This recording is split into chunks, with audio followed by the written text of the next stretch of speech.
Lo primero, un millón de gracias por uniros y por dedicar un ratito bueno, pues a compartir sobre esta comunicación en positivo.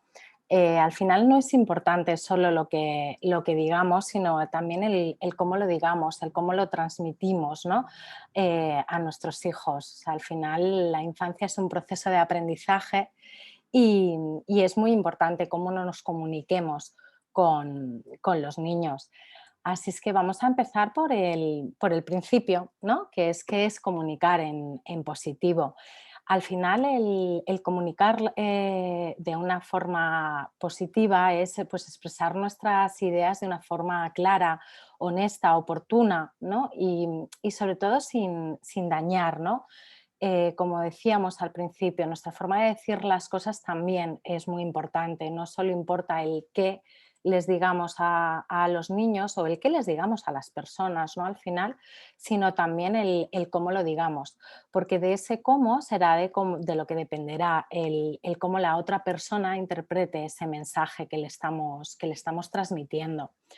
Lo que significa una comunicación en positivo es que nos permite expresar lo que sentimos, lo que pensamos, lo que deseamos, ¿no? Y como decíamos, de una manera en la que no lastimemos o no dañemos a los demás. Para poder conseguir esto requiere de nosotros pues, honestidad, valentía, firmeza y sobre todo autocontrol, ¿no? Esa autorregulación a la que queremos llegar y que muchas veces nos cuesta. En la crianza lo que debemos tener claro es el concepto que queremos comunicar, ¿no? Teniendo claro cuál es el objetivo que queremos corregir. Pero esta redirección o esta corrección se puede hacer sin caer continuamente en un no constante, ¿no? Y además de no caer en un no constante, es que si tenemos que decirlo, que habrá veces que hay que decirlo, la comunicación en positivo no es solo decir sí, hay veces que, que hay que decir ese no, pero el saber cómo tenemos que hacerlo, ¿no? Para mí la comunicación en positivo tiene infinidad de beneficios, pero aquí quería resaltar 4 que para mí son importantes. El primero es que nos ayuda a sentirnos más satisfechos con nuestras relaciones sociales y personales, ¿no? Porque cuando somos capaces de comunicar nuestras necesidades desde la calma y desde el respeto, nos sentimos mejor con nosotros mismos, ¿no? Además, quitamos piedras de esa mochila de la culpa, ¿no? Que muchas veces llevamos en la crianza y que muchas veces esas piedras de culpa no vienen por el que hemos dicho, sino por cómo lo hemos dicho, por esos nervios que hemos perdido y entonces no hemos sido capaces de decirlos, bueno, pues sin dañar, ¿no? A la otra persona. Luego, además, comunicar en positivo despierta el poder de la motivación. Cuando una persona recibe un mensaje desde esa positividad, ¿no? Desde esa búsqueda de soluciones, pues al final nuestro cerebro procesa muchísimo mejor la información y se despierta las ganas de hacer las cosas de otra manera, ¿no? Además, no genera cansancio mental porque es muy difícil estar continuamente manteniendo un no, sostener las emociones, ¿no? que se derivan de ese no. Al final, tener una comunicación agresiva o negativa lo que nos genera es un agotamiento mental. Y por último, quería bueno, pues destacar el hecho de que permite, ¿no? que lleguemos a esos acuerdos consensuados, ¿no? Porque cuando nos comunicamos de una manera positiva, lo que estamos es pidiendo la posibilidad de que haya otras opciones, ¿no?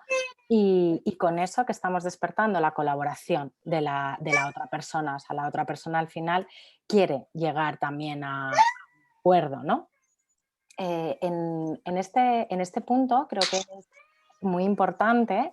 Ay, perdonar, creo que se me está colando el audio, no sé de quién. A ver, mira, por aquí, vamos a silenciar. Ahí estamos, ya está. que es que a estas horas es la hora bruja con los peques.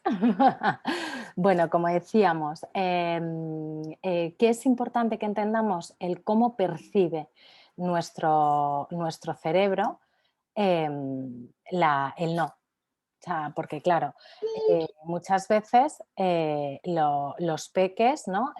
Tienen un desborde emocional que viene asociado a cómo se ha percibido esa negativa, ¿no? ¿Por qué? Porque nuestro cerebro está preparado para bloquear las situaciones desagradables y fomentar las que son agradables.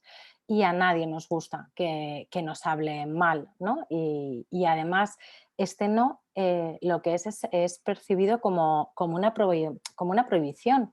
O sea, la persona que nos está diciendo que no o que nos está prohibiendo hacer algo, lo que sentimos es que se está amenazando nuestro bienestar o el bienestar que queremos conseguir en ese momento, ¿no? ¿Qué hará nuestro cerebro? Pues activará los mecanismos necesarios para luchar contra esa amenaza. Claro, yo sé que visto así o expresado así, ¿no? Con palabras como amenaza o prohibiciones, pues puede sonar muy radical, ¿no? Pero lo que tenemos que entender es que nuestros hijos todavía no tienen desarrollada la parte del cerebro de la autorregulación, ¿no? Y además no tienen ni las herramientas ni los recursos que tenemos nosotros como adultos. Por tanto, es normal, ¿no? Que se rebelen ante nuestras negativas. Quizá a nosotros hay situaciones pues, que nos parecen que son una tontería, ¿no? Pero para él no, para él es su mundo, es su circunstancia y es su situación, ¿no? Esos nos de no vamos a ir al parque o no corras, no puedes comer chocolate, que no te subas al sofá, no te voy a comprar ese muñeco. Pues al final el cerebro de nuestro hijo lo que está percibiendo es una amenaza ante un deseo o una necesidad concreta que está teniendo en ese momento y por tanto activará los mecanismos de defensa que tiene. ¿De qué echará mano el cerebro? Pues echará mano de los tres mecanismos de defensa más primarios, que son el ataque, la huida o la parálisis. Por tanto, bueno, pues querrá atacar o huir de quien está amenazando su bienestar o se paralizará ante la situación. Estos tres mecanismos de los que hablamos son herramientas innatas y además involuntarias, están en nuestro cerebro más primario, los tenemos desde que nacemos, ¿no? Y se activan una u otra en función de lo que creemos que mejor va a funcionar ante el ataque que estamos percibiendo. No es algo voluntario de nuestro hijo, o sea, nuestro hijo no nos ataca o no huye de nosotros o no se paraliza de una forma voluntaria, sino que es algo innato, es algo que el cerebro activa, lo activa sin más en el momento en que percibe una amenaza, ¿no? Entonces, bueno, pues en el momento en que se activa una de estos mecanismos de defensa, es cuando tenemos la confrontación y cuando quizá viene el desborde emocional, ¿no? ¿Qué tenemos que entender? Que el cerebro de nuestro hijo no está maduro para regular esa situación, o sea, es decir, actúa solo de una manera innata y de una manera primaria totalmente, ¿no? Por eso necesita un cerebro adulto, ¿no? Y maduro al lado para poder calmarle, regularle y ponerle bueno, pues esos límites, ¿no? Y velar por ellos. También me gustaría hacer hincapié en por qué la respuesta de nuestros hijos siempre es no, porque hay muchas familias, ¿no? Que, bueno, pues me llegáis con esta situación, ¿no? El decir, jo, si yo lo intento, ¿no? Yo trato de hacer esta comunicación en positivo, de redirigir la situación, pero mi hijo es un no, no, no, no constante, ¿no? Bueno, quizá es porque así lo he aprendido, ¿no? Yo me gustaría que cambiáramos, ¿no? esta pregunta de por qué la respuesta de mi hijo siempre es no, por esta otra de cuántas veces al día le dices que no a tu hijo, ¿no? Al final, si los niños no están acostumbrados a que la comunicación sea desde la colaboración o el respeto, la búsqueda de soluciones, el llegar a acuerdos y demás, pues para él no existe ese tipo de comunicación, ¿no? Además, hay muchas veces que nos sorprende y decimos, jo, es que la primera palabra que ha dicho es no. ¿no? Y está continuamente repitiéndola. Bueno, dejando aparte que hay un proceso de reafirmación en el niño, ¿no? Y que este no significa esa reafirmación de su, bueno, pues de su personalidad y de esa personita, ¿no? Que está formándose. Realmente es que quizá nos tenemos que preguntar cuántas veces al día escucha la palabra, ¿no? Al final los niños aprenden por imitación, ¿no? Y bueno, y aquí en la pantalla yo creo que tenemos los noes quizá más comunes, ¿no? Que les decimos a lo largo del día. Durante su primer año de vida, en cuanto los niños empiezan, ¿no? A moverse, empiezan a investigar, a curiosear, pues tenemos el no en la boca continuamente. Entonces, para ellos, pues bueno, es una palabra que escuchan tanto como que la repiten, ¿no? Quizá tendríamos que revisar eso, el cuántas veces les decimos, ¿no? Y entonces ahora ya nos metemos en materia, ¿no? En cómo cambio mi comunicación, ¿no? A mí lo primero que me gustaría es que reflexionásemos sobre, bueno, pues sobre determinadas creencias que tenemos, ¿no? Y una de ellas es esta cuestión, ¿no? Es si es necesario vivir consecuencias para aprender, ¿no? Al final tenemos la creencia, ¿no? Pues bueno, porque venimos de una educación que así nos ha enseñado, y es que para que corrijamos una conducta o un error, debemos corregirla en el mismo momento en el que ha ocurrido, ¿no? Porque si no, bueno, pues el niño se va a olvidar o no va a aprender. Pero yo aquí también me gustaría que reflexionáramos sobre dos cuestiones, y es el cómo quieres que tu hijo aprenda y si además con lo que estás haciendo hoy estás consiguiendo el objetivo que quieres, ¿no? Cuando nos sentimos amenazados de esas amenazas, ¿no? Que hablábamos antes, esa negativa o esa amenaza ante ese bienestar o esa situación concreta que necesito o que quiero o que deseo, el aprendizaje se bloquea. Se bloquea porque nuestro cerebro está totalmente centrado en defenderse de ese ataque. Como hemos hablado, los mecanismos de defensa son innatos, están en el cerebro más primario y por tanto, toda nuestra capacidad está centrada en defendernos de ese ataque que estamos sintiendo. Por tanto, estamos bloqueando el aprendizaje. Muchos de los conflictos que tenemos con nuestros hijos es por esta premura que tenemos o que creemos o que necesitamos para resolver los conflictos, ¿no? Pues para ese aprendizaje, ¿no? Que creemos que debe tener y que debe ser en ese momento, ¿no?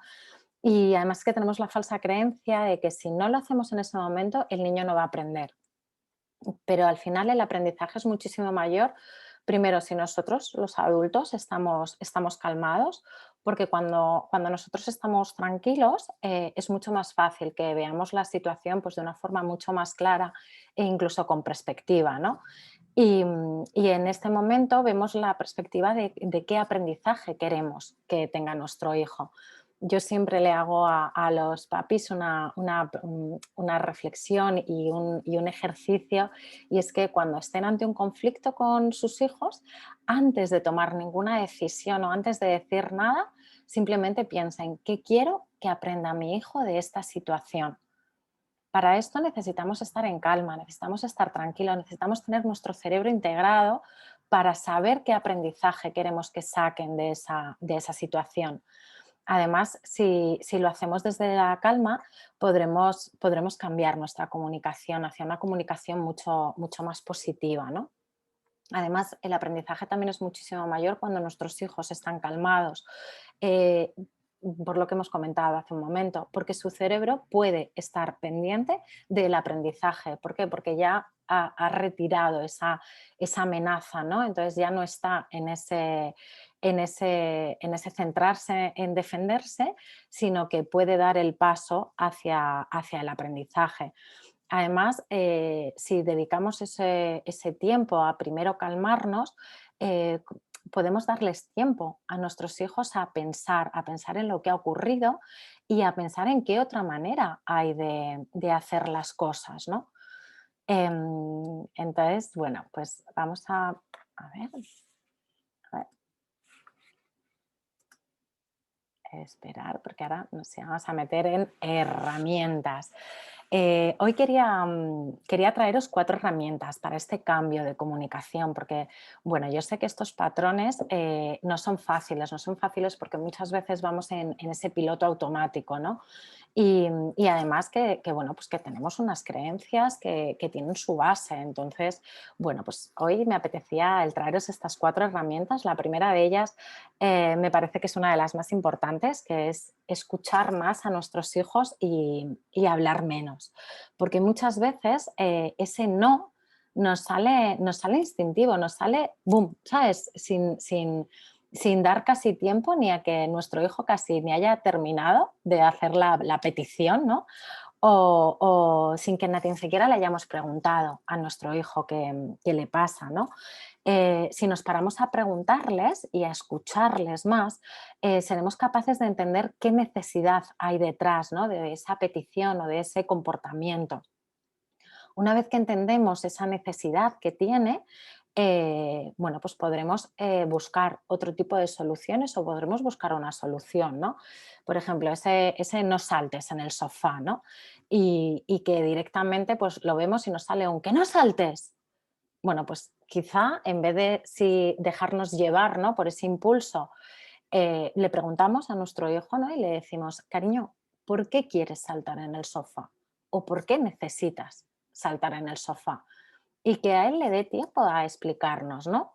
Bueno, pues no sé, por poner un ejemplo, o sea, pues, cariño, si lo que quieres es bueno, practicar o que veamos lo alto que saltas, pues quizá podemos ir un día a unas camas elásticas, ¿no? Para que nos lo enseñes. Pero claro, saltar en el sofá es peligroso, se puede romper, a mí me da miedo, ¿no? Al final, el hablar y preguntar a nuestros hijos también hace que ellos se sientan tenidos en cuenta, que importan sus necesidades y, y que existen otras formas de hacer las cosas, ¿no? Y con ello, ¿qué hacemos? Abrir la posibilidad de buscar soluciones. No nos quedemos anclados, ¿no? En el no y ya está. O sea, no se salta en el sofá y punto, ¿no? Sino que lo que podemos hacer es cambiar esa creencia de esos debería ser por los podría ser, ¿no? Porque muchas veces medimos las actuaciones desde ese debería ser, ¿no? Y claro, ¿qué ocurre? Que en el momento en el que algo no sale como debe ser, es decir, ocurre de una manera diferente, nosotros lo que hacemos es activar el mecanismo de buscar culpables, a ver quién es el que ha hecho que la situación esta no esté transcurriendo como debería ser, ¿no? Mientras que si lo cambiamos por ese podría ser, estamos dando la opción de que hay otra manera de hacer las cosas, ¿no? Porque hay la posibilidad de hacer las cosas de otra manera y por tanto podemos sentarnos a buscarlo. ¿Qué ocurre? Que aquí lo que tenemos es que conocer nuestras necesidades. Es un paso fundamental porque muchos de los noes que les decimos a nuestros hijos vienen desde una necesidad nuestra, más que de la propia situación, ¿no? Ese a mí me da miedo que saltes en el sofá, a mí no me gusta que saltes en el sofá, ¿no? En este punto me gustaría, bueno, lanzaros un ejercicio, a ver si os apetece hacerlo. Y es que durante un día completo escribáis todos los nos que habéis dicho, pero no solo a vuestros hijos, sino durante un día completo, a familia, amigos, trabajo, todo, que vayáis haciendo una lista de todos esos nos que decís, ¿no? Y al final del día las reviséis. Las revisas y en el momento en que revises cada uno de los noes, vayas apuntando al lado qué necesidad había detrás de ese no. ¿Qué es lo que necesitabas cuando has dicho esa negativa, ¿no?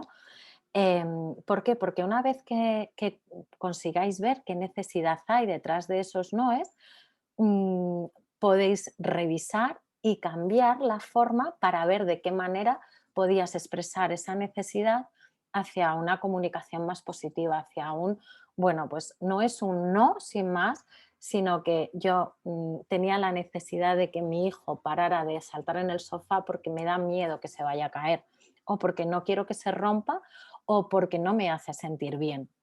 Bueno, ¿qué otras alternativas tengo para explicárselo, no? Y además, incluso explicándoselo desde ahí, desde la emoción y desde nuestra necesidad. Al final es pensar y recapacitar sobre el cómo decimos las cosas, cómo las planteamos, porque si en vez de estar anclados en el yo ordeno y tú obedeces, bueno, pues si cambiamos por preguntas, por ejemplo, la recepción de ese mensaje va a ser mucho más positiva y vamos a tender la mano a la colaboración, ¿no? Por ejemplo, estas horas, ¿no? Que llegamos, momento baños y demás, ¿no? Pues en vez de llegar con un quítate la ropa y vete a la ducha, si lo cambiamos por un cariño, ¿podrías desnudarte y irte a duchar? Con eso estamos tendiendo la mano a que nuestro hijo colabore. No es que nos obedezca una orden nuestra, sino que le tendemos esa mano hacia esa colaboración, ese, oye, ¿te importaría quitarte la ropa que ha llegado el momento del baño? Al final, nuestro cerebro no percibe las cosas del mismo modo si nos hacen una pregunta que si nos ordenan. Em, bueno, aquí creo que viene la joya de la corona, ¿no? Porque, bueno, pues muchas veces cuando hablamos de educar en positivo, a mí me llega esta pregunta, ¿no? Entonces, ¿qué pasa? Que el sí significa que no voy a poner límites, ¿no? O sea, bueno, pues no hay límites, no hay normas y entonces el niño puede hacer lo que quiera. Bueno, pues a pesar de que estamos en un webinar, ¿no? De comunicación en positivo, la respuesta es un rotundo no, no. Lo que debemos es cambiar tantos noes por focalizarnos en lo que sí se puede hacer, en esas alternativas que sí tenemos, ¿no? Porque nuestros hijos necesitan límites y normas. Además las necesitan claras, concisas y conocidas con anterioridad. Y nosotros somos los responsables de velar porque ellas se cumplan. O sea que para nada es que no se vayan a poner límites, sino que lo que tenemos que practicar es el cómo decimos ese no. Es lo que decía al principio, una comunicación en positivo no significa ese flower power, ¿no? De todo es sí, sino que significa el expresar lo que necesitamos sin dañar a los demás, ¿no? A pesar de que tenga que haber un no en ella, ¿no? No, no pasa nada. Es lo que hablábamos al principio, la diferencia está en el cómo pongamos ese límite, porque al final si lo hacemos a través de, bueno, pues de castigos, de gritos, de chantajes, de amenazas y de humillaciones, pues estamos bloqueando el aprendizaje porque el cerebro las está percibiendo como una amenaza. Están amenazando, bueno, pues mi integridad, están amenazando mi bienestar, ¿no? De ahora mismo. Y los niños no es necesario que pasen por este tipo de situaciones para aprender. De hecho, lo que sí necesitan es que tener a su lado un adulto que sepa poner los límites, pero que sepa ponerlos desde el respeto, desde la calma, ¿no? Y con esa firmeza amable de la que tanto se habla, ¿no? Al hablar sobre crianza respetuosa. Esta firmeza amable es absolutamente necesaria, pero no solo para los niños, también para los adultos. Al final, cuando estás en un proceso de aprendizaje o estás aprendiendo nuevas habilidades, es necesario que exista esa amabilidad y esa compasión. Y la infancia es el mayor proceso de aprendizaje que existe en nuestra vida. Para este tema de los límites, sí me gustaría que reflexionáramos sobre pues, estas tres cuestiones, ¿no? ¿Eres consecuente con lo que le dices a tu hijo? Esa creencia de ¿crees que porque tu hijo cumpla una norma te está respetando? Y luego una reflexión que a mí me encanta y es que cómo queremos conseguir el respeto de nuestros hijos, ¿no? Al final esto de ser consecuente, hay muchas veces que nos puede la situación, ¿no?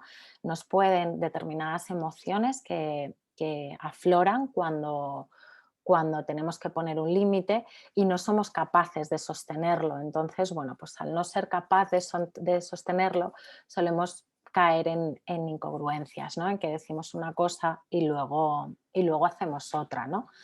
Al final, los niños lo que tienen que entender es que la decisión está tomada, ¿no? Hay un límite o una norma.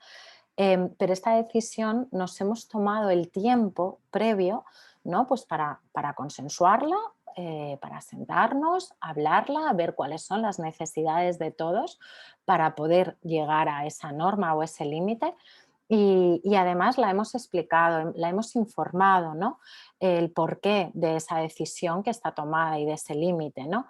Y además la recordamos las veces que haga falta. Al final nuestros hijos están entrenándose en la vida y bueno, pues puede haber muchas veces que se les olvide es la norma que existe o los límites, ¿no? Bueno, pues no sé, por ejemplo, en el cuarto de baño no se juega, ¿no? Bueno, pues a la hora de ir a lavarse los dientes, pues antes recordamos la norma. Chicos, ¿os acordáis cuál es la norma del baño? ¿No? Sí, bueno, o se quedan con cara de no me acuerdo o no quiero acordarme. Bueno, pues la explicamos de nuevo y la informamos sobre ella, ¿no? A mí esta frase de te quiero, pero la respuesta es no, me parece muy importante. Al final nuestros hijos lo que tienen que entender y lo que tienen que sentir es que los amamos de una manera incondicional y que el hecho de que haya algo que no se pueda hacer o que haya un límite o que haya una norma no tiene nada que ver con ese cariño, ¿no? Igual que no tiene nada que ver un determinado comportamiento, ¿no? Nuestro amor no entiende de condiciones. Entonces, por eso creo que es muy importante a la hora de los límites, ¿no? Que entendamos esta frase de te quiero, pero la respuesta es no. Al final, si nos quedamos anclados en ese no, lo que ocurre es que no podemos redirigirlo, ¿no? Hacia lo que sí se puede hacer. Siguiendo con el ejemplo de antes, bueno, si no estás todavía preparado para entrar en el baño sin jugar porque estás muy nervioso, bueno, pues podemos saltar o podemos hacer un pequeño juego en la puerta, porque sabes que cuando se cruza esta puerta aquí ya no se juega. Entonces vamos a esperar, ¿no? A estar preparados, vamos a redirigir esa situación para que, para que cuando crucemos la puerta del baño se cumpla la norma, ¿no? Al final hay muchas veces que los conflictos terminamos en un grito o en un desborde emocional porque lo que no sabemos es sostener la emoción, ¿no? que está generando ese límite. Eso es lo que muchas veces tenemos que revisar en nosotros. Por eso es tan importante ese paso previo del que hablábamos, de estar nosotros tranquilos, ¿no? Tranquilos y sobre todo tener la confianza suficiente en nosotros mismos de que somos capaces de gestionar esa situación. Cuando esa decisión está tomada desde el consenso, explicada e informada y recordada todas las veces que hace falta, también nosotros vamos adquiriendo esa confianza de decir, este es el límite, todos lo conocíamos y bueno, pues yo estoy aquí para velar, ¿no? Que eso se cumpla. Al final tenemos que entender que los niños utilizan las herramientas que saben que les funcionan. Por eso era importante esa reflexión sobre si eres consecuente con lo que dices y haces, ¿no? Porque si nosotros como adultos no somos capaces de sostener la decisión, ¿no? que se ha tomado y acabamos, bueno, pues entre comillas, cediendo, ¿no? Porque no te sientes capaz de mantener la situación, el niño continuará utilizando esa herramienta porque le ha funcionado. Al final, bueno, todos estamos, ¿no? En nuestro perfecto derecho de intentar, por los medios que tenemos, conseguir lo que queremos o lo que necesitamos, ¿no? O lo que deseamos en ese momento. Y los niños también. Ahora, es responsabilidad de la otra persona, en este caso de nosotros como adultos, el velar por el mantenimiento de esos límites. Al final, Los niños, para crecer de una manera sana y con una buena autoestima y confiando tanto en ellos mismos como en nosotros, como en el entorno, necesitan estos límites y estas normas. Y nosotros somos los responsables de hacer que se cumplan, ¿no? De hecho, sería una negligencia por nuestra parte el no hacer que eso sea de ese modo. Lo que pasa es que, como venimos hablando, la diferencia está en el cómo, ¿no? El cómo lo hagamos, cómo lo planteemos, porque no todo vale a la hora de poner esos límites. Yo sé que este es un tema difícil y complicado porque hay muchas cosas, ¿no? que revisar. El tener esa firmeza amable que necesitan, ¿no? Los límites y las normas para hacerlo de una forma respetuosa no es algo sencillo.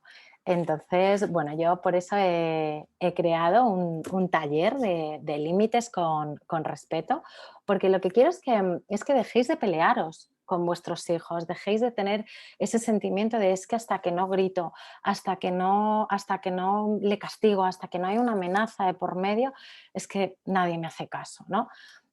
Bueno, aquí podemos cambiar determinados patrones para que no haga falta llegar a ese desborde emocional nuestro que no nos hace bien ni a nosotros mismos ni a nuestros hijos. Por eso en este taller lo que veremos será la importancia de los límites, la diferencia de los límites que existen, porque hay diversos límites, no hay ni un solo límite ni una sola norma, igual que no hay una familia igual. Luego el cómo y el cuándo entienden los límites también es algo que debemos hacer hincapié y debemos entender, ¿no? Esos procesos madurativos en los que están, ¿no? Los niños, cómo ponerlos con respeto y qué herramientas podemos tener para hacerlo, ¿no? Luego veremos también qué hacer cuando no se cumple un límite, porque esto nos ocurre a diario, ¿no? Que están los límites, están entendidos, están explicados, están consensuados, pero llega el momento de la verdad y no se cumple, ¿no? Bueno, pues ¿qué podemos hacer con esto, ¿no? Y cómo sostener las emociones que se derivan de este tipo de situaciones.